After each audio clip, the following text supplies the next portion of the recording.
college football playoff, Monday. You can't come on shows really anymore on Monday, so we haven't spoken too much about it yet, except Andy Lang, who came on, who's a big IU fan.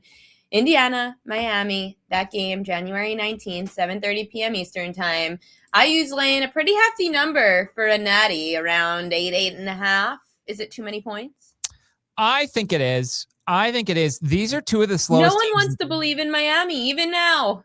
Well, so I think everybody, because there's this stupid thing going around that everybody's somehow, is this an all-time team in college football history? This is not even a top 20 all-time college football team. This is not even, they're very good, don't get me wrong, but the all-time teams don't have close games at Iowa and a close game against ODU in week 1. It's a very good team, don't get me wrong. But like Miami, the reason why this game's going to be close in my mind, these are two of the slowest teams in the country. They both average around 30 seconds per play, 29 seconds or so per play. There's not going to be a ton of possessions in this game. And to me, all Miami has to do is score, 17 points, I think, and they can cover this number.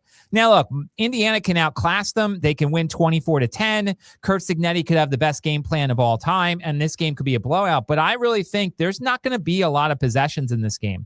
I have one wager so far. I took over 13.5 points for Indiana in the first half.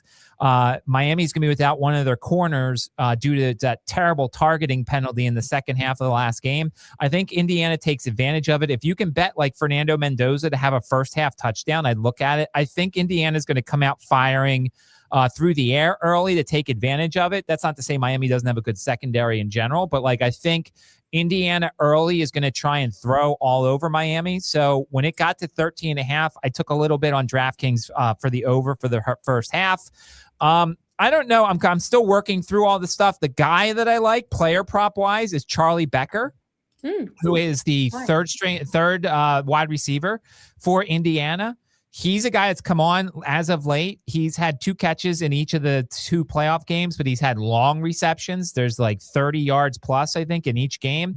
He's a guy that has developed a lot of chemistry with Fernando Mendoza, and I think a lot of attention is going to go to Omar Cooper and Elijah Surratt. JMU guy, thank you. Not a safety hazard. But I think Charlie Becker is going to have a nice game in this contest. So his number is 2.5 reception-wise.